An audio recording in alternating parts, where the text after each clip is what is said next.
Internet of Things merupakan teknologi yang tercipta pada generasi keempat bersamaan dengan perkembangan teknologi artificial intelligence, big data, dan machine learning. Teknologi Internet of Things memanfaatkan jaringan internet untuk memaksimalkan dan meningkatkan produktivitas masyarakat di berbagai sektor pekerjaan, seperti pertanian, lalu lintas, industri, pendidikan, dan lain sebagainya. Perkembangan yang sangat pesat ini menjadi tantangan tersendiri bagi masyarakat Indonesia, khususnya bagi mereka yang belum terjangkau internet dan teknologi gawai. Meski begitu, saat ini di Indonesia sendiri sudah sebanyak 221 juta orang di Indonesia aktif bersosial media dan menggunakan gawainya untuk mengakses informasi dunia maya. Namun, tantangan seperti apa yang akan muncul ketika kita menerapkan dan berdekatan dengan teknologi terbaru saat ini? Modernisasi dan globalisasi telah membawa kita kepada perubahan atau transformasi gaya hidup. Kita sama-sama mengetahui bahwa masyarakat di Indonesia sangat menjunjung tinggi nilai moralitas dan nilai kebudayaan di berbagai aspek kehidupan, seperti cara bersosialisasi, cara berpakaian, dan lain sebagainya. Namun, saat ini, gaya hidup modern telah mengubah secara cukup signifikan terhadap cara perilaku masyarakat di Indonesia, cara berpakaian, ideologi dan prinsip hidup, dan lain sebagainya. Mari gali lebih dalam permasalahan tentang penerapan teknologi Internet of Things dalam membangun kota pintar di Indonesia dan dampak gaya hidup modern bagi generasi muda saat ini. Kalian pernah dengar istilah Smart City? Smart City adalah konsep pengembangan kota yang memanfaatkan teknologi untuk meningkatkan kualitas hidup, menghubungkan infrastruktur fisik, ekonomi, dan sosial secara efektif. The Line's communities are organized in 3 dimensions. Residents have access to all their daily needs within 5-minute walk neighborhoods. Bayangkan jika konsep ini diterapkan di Indonesia. Namun, apakah mungkin? Ada beberapa tantangan mendasar untuk menerapkan Smart City di Indonesia.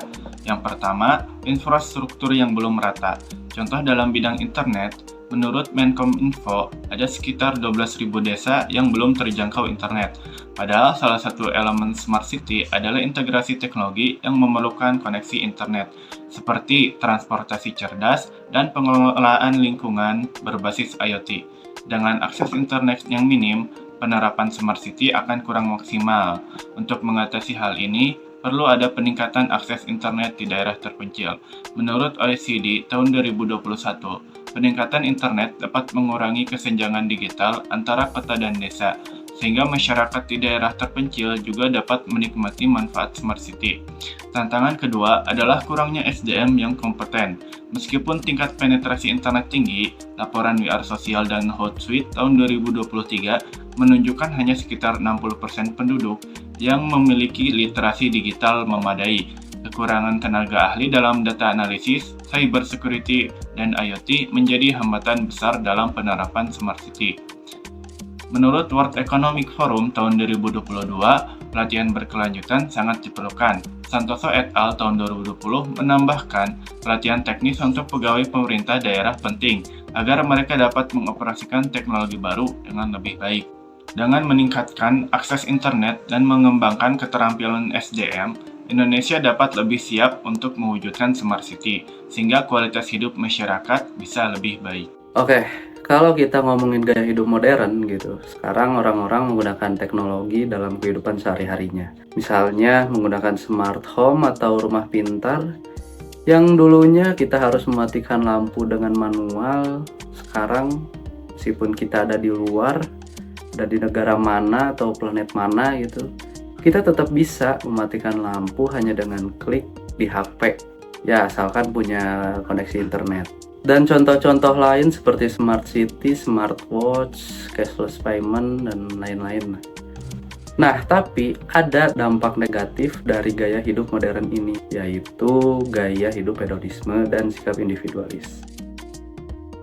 Oke, yang pertama, hedonisme. Ya, kita tahu banyak barang mewah yang kita beli yang harganya itu gak murah. Tapi belum tentu barang tersebut itu kita butuhkan, atau mungkin hanya buat gaya-gayaan, untuk gengsi doang. Akhirnya barang tersebut kan gak kepake. Nah, ini kan pemborosan.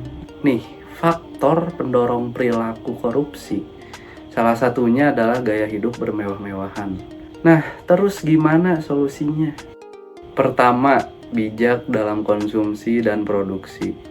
Sebelum beli barang, tanya dulu ke diri sendiri, emang ini beneran perlu? Atau cuman pengen doang?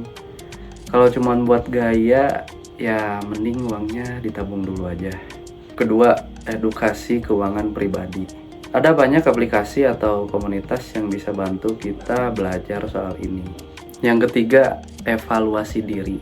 Coba evaluasi diri, bersyukur lebih banyak, kurangi belanja impulsif, dan mulai menggunakan teknologi buat hal-hal yang produktif. Nah, itu untuk permasalahan gaya hidup hedonisme. Sekarang, yaitu sikap individualis. Walaupun kita punya ratusan bahkan ribuan teman di media sosial, rasa keterhubungan yang sebenarnya malah hilang. Coba bayangin, kita sering ngobrol di chat, tapi kapan terakhir kali ngobrol tatap muka? Individualisme bikin kita lupa pentingnya hubungan nyata dengan orang lain. Akhirnya, ini yang bikin banyak orang merasa kesepian di tengah keramaian. Selain itu juga, individualisme ini bisa mengganggu kesehatan mental kita. Karena fokusnya cuma ke diri sendiri, kita jadi gampang stres kalau ekspektasi gak sesuai. Ditambah lagi, tanpa dukungan sosial, tekanan hidup terasa semakin berat. Hasilnya, banyak orang yang akhirnya merasa burnout atau bahkan depresi. Nah, terus gimana solusinya? Yang pertama, bangun komunitas inklusif dan ramah sosial. Coba deh mulai aktif di komunitas lokal, entah itu ikut acara gotong royong, klub hobi, atau kegiatan sosial. Dengan terlibat, kita gak cuma bantu orang lain, tapi juga memperkuat rasa keterhubungan dan mengurangi rasa kesepian.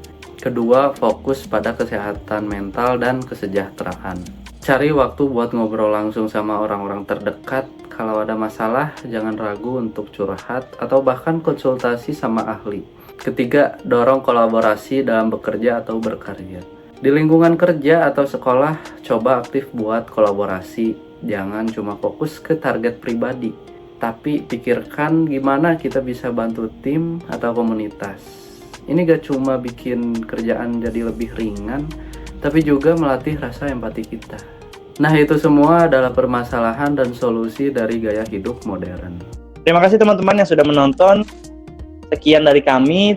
Sampai jumpa di next video. Dadah.